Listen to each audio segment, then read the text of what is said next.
Inside the Bemidji Pioneer's June 13, 1940 edition was a small headline that read, "New Rural Electrification Project Contemplated." Tucked away inside the newspaper on page 8, the article still caught the attention of people in Bemidji and the surrounding area, urging all persons interested in the establishment of the new Beltrami County project, which would be independent of the Itasca Man-Trap project and would be known as Beltrami A, project number 96, to attend a meeting the next night. So, on Friday, June 14, 1940, at 8 o'clock in the evening, farmers and business leaders interested in the project met at the Beltrami County Courthouse in Bemidji with hopes and dreams of a better way of life. They decided to forge ahead with plans to organize a new electric cooperative. Addressing the crowd was Rural Electrification Administration official Ralph Rice of Washington, D.C. Beltrami County Agricultural Agent M.B. Taylor was instrumental in getting Rice to town and setting up the meeting. He sent out 200 invitations to area leaders. One wonders how Taylor felt as he looked out over the room to see that there was almost a 100% response to his letters. Even before the vote that evening, it was clear. Rural people wanted electricity. Their effort would eventually become front-page news. Since incorporating in 1940 and putting its first members on the grid in 1943, Beltrami Electric has been about people. People working cooperatively to help themselves do what they could not do individually, create a better quality of life and a brighter future for the region. What was life like before electricity? How about pumping water by hand and heating it to a boil? Cutting down trees and chopping wood to use in the stove, cooking meals on that same wood stove, stirring with one hand, holding a lantern with the other, washing clothes on corrugated scrub boards, taking special care not to scrub the knuckles raw as well, milking cows by hand, aided by the dim light from a kerosene lantern. The arrival of electricity made life easier. However, rural America didn't receive electricity until after lights in the city were turned on. Private electrical utilities were not interested in serving sparsely populated rural areas, viewing it as an unprofitable investment. As a result, in May 1935, President Franklin D. Roosevelt signed the New Deal, which included establishing the Rural Electrification Administration, or REA, to provide funding for electric cooperative projects, with the goal of bringing light to the dark areas of rural America. He declared that, above all, farmers need electric power, and at reasonable prices. Thanks to this effort, rural electric cooperatives started springing up across the United States in the early 1940s. Beltrami Electric's list of incorporators was unique in that it included two women, Lily Bockham and Alma Gerlinger, both of Bemidji. REA administrators had urged cooperatives to have women representatives on the board of directors for a long time. However, with the exception of the Beltrami Electric Board and the Wild Rice Electric Cooperative Board at Mahnomen, no electrical cooperatives had taken the administrators' advice. Joining the women on the board were Ben Goranson, John Wolden, Charles Moeller, Peter Welter, Emil Gustafson, E. Scholke, and John Engberg. These people went door to door to sell, for $5 each, the first memberships. They were determined to bring electricity to every rural family. They worked hard to obtain loans from the federal government through the REA. They encountered many setbacks, including World War II, but they stayed the course. Well, this was my grandpa, and very educated man. The time that he served was before I was born, but I do remember him telling us stories about that, because he also was a county commissioner, and so when we go around in the roads putting up the county commissioner signs, he would tell me that's somebody that I contacted when they put their electricity in. So I do remember that. By July 1940, 321 members had signed up. At a meeting that February, the board asked Taylor to become general manager of the cooperative. He accepted, taking over on March 1, 1941. At the cooperative's first annual meeting, he revealed that 804 members had been signed up. Once the cooperative secured its first loan from the REA, it started to accept bids for building the lines. Unfortunately, REA officials would not approve of the final bid, so it became necessary to find another way to build the lines. Many of those who desired electricity met the challenge head-on, clearing the right-of-way, digging holes, and setting poles by hand. When I got out of the war in the fall of 45, then I went to work for putting these poles in for RA as soon as I got out. Oh yeah, before the war, we had to pump water for the cattle by hand with the old hand pump. The cattle would know it. They'd come up and empty the tank right away as soon as we got it full. Oh yeah, we went one place, I still remember the place. There was a big slough there, but there was no water in it. And there was a pole there. So we put some dynamite on the end of the pole, we lifted it up in the air, and went off and set the pole right to the slough. First time I've seen that done. Last time too. And then it went down. 4 guys holding the pole up at sticks. When the charge of dynamite went off, set the pole right down the slough. It's still standing there. When she would have to bake bread and stuff in the wood stove. Before the electricity, when I was over home, before I married, we used to toast our bread on top of the wood stove. World War II brought an abrupt halt to construction after only 394 miles of poles and hardware had been erected. The poles were missing wire as copper was needed in the war effort, making many wiring supplies difficult to obtain. Finally, on September 1943, the first members received electricity from Beltrami. These members qualified to be in the front of the line under the Livestock Unit Program, which the War Production Board devised because of a need for dairy and poultry products. Power came from the Shevlin substation. Beltrami Electric secured a wholesale power source in June of 1944 when it signed a contract with Minn Kota Power Cooperative.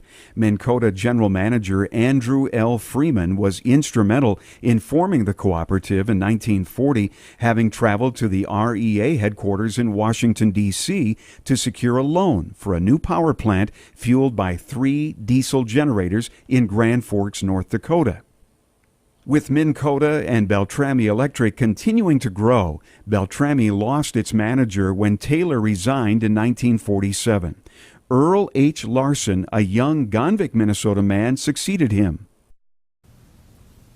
The thing about Earl was he didn't act like a big boss. He just acted like another employee.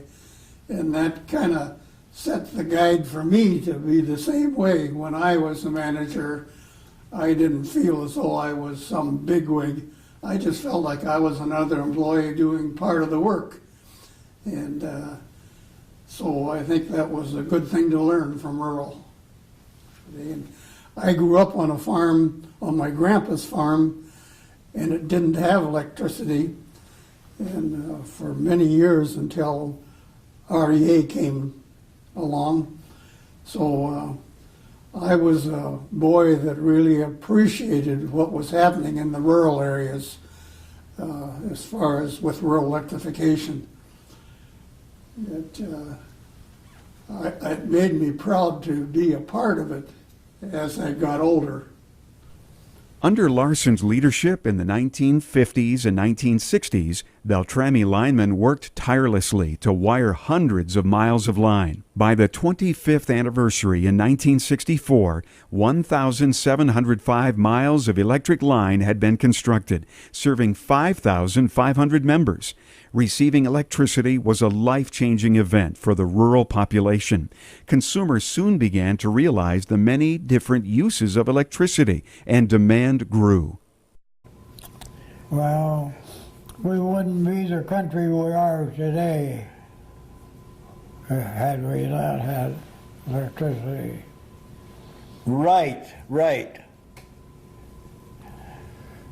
So, But I just marvel at the simple thing like a light bulb that shines light on you today,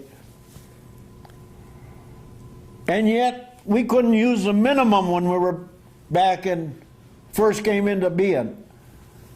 well, as I said, Dolores and I had a room upstairs. We used a electric heater, and between yours and ours, we paid the majority of yours because that was all. We couldn't use it all. No, no. Now we use that much 24 hours. 24 minutes in my case. Unfortunately, he entered the service at the prime time that the power come on, so he wasn't the benefactor of the power as it was switched on. I was. I remember that. The biggest thing was that we didn't have to carry those gas lanterns around. I'm so happy we have Beltran Electric Co-op. We could have still been out there if it hadn't been old M.B. Taylor and others pushing for electricity. We wouldn't have had it. With demand high, Minn Kota Power worked to secure financing for a new mine-mouth lignite-fired plant in North Dakota to address the need for additional generation capacity. Freeman proved instrumental in this project and in 1966 secured the $55.7 million loan for the power plant to be located near Center, North Dakota. The plant was later named after North Dakota Senator Milton R. Young for his part in pushing for project approval. The plant was brought online in November of 1970 and still serves as a vital resource for Minn Kota today.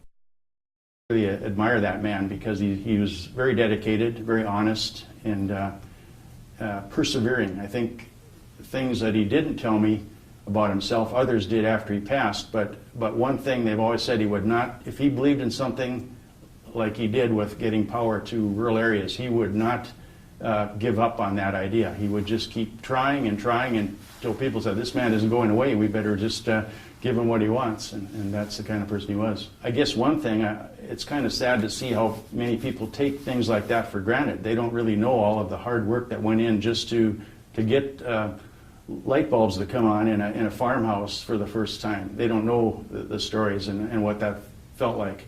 It's just you click the switch on and there's everything you need just at the touch of a button. And later that year, Beltrami Electric broke ground for a new headquarters building north of Highway 2 in Bemidji, across from the Beltrami County Fairgrounds. The new 17,000 square foot structure housed two buildings that included a garage, a warehouse, and office facilities. The 13-acre site was nestled in among spruce, white pine, and jack pine.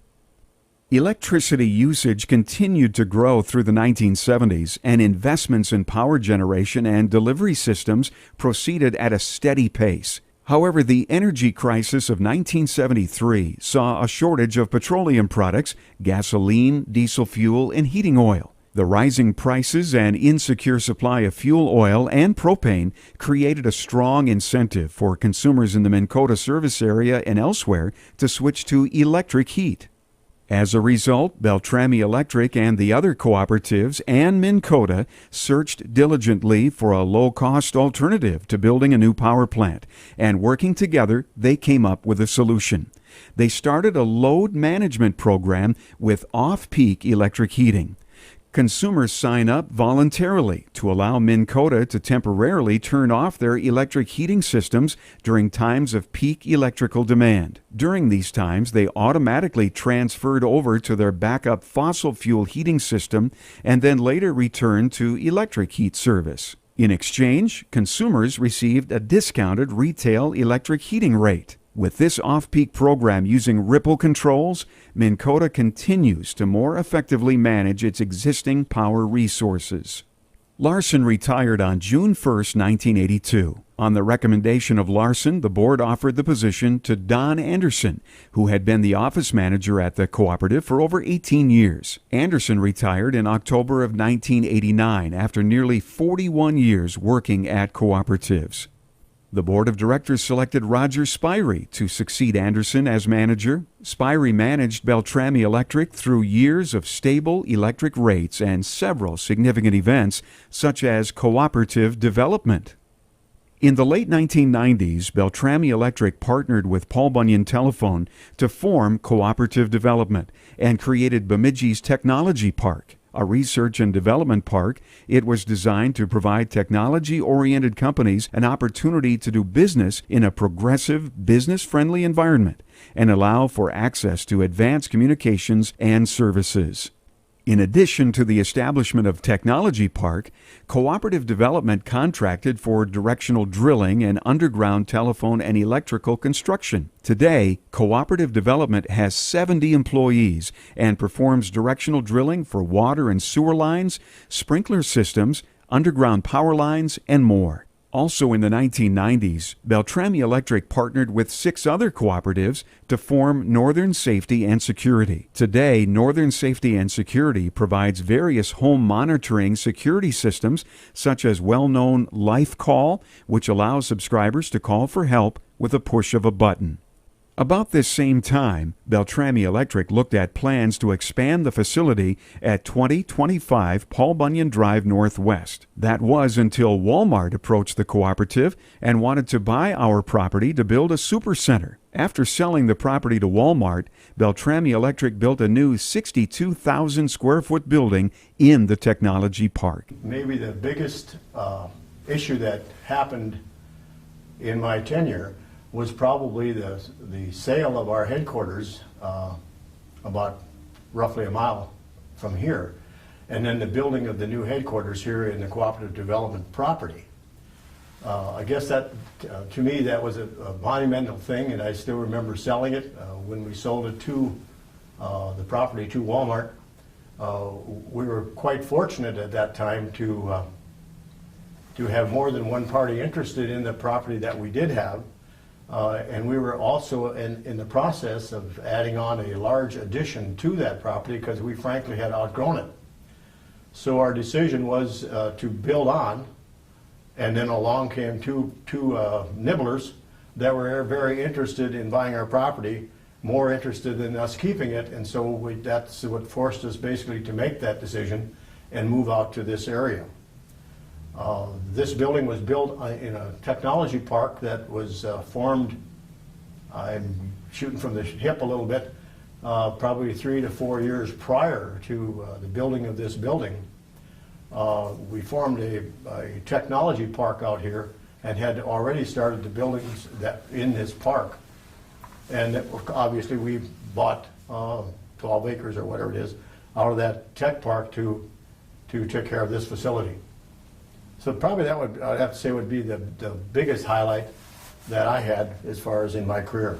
Lynette Nusma, Beltrami Electric's current CEO, is confident that Beltrami's core values of accountability, integrity, innovation, and commitment to community will see the cooperative through the challenges and needs of the evolving electric industry. Having grown from a membership of 321 in 1940 to almost 17,000 members today, Beltrami Electric serves over 3,000 square miles and has 62 employees.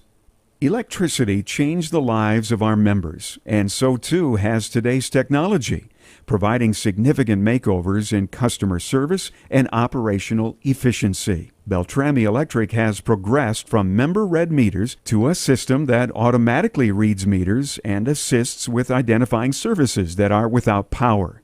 Members' expectations are changing rapidly. Smart devices can now control energy use through web-connected appliances, and social media has provided access to information and communication 24 hours a day. Yes, it's amazing how much things have changed in the past 75 years. What will remain the same is Beltrami Electric's mission of providing excellent value to members through the safe delivery of reliable electric service, excellent customer service, and innovative energy solutions at fair and reasonable prices.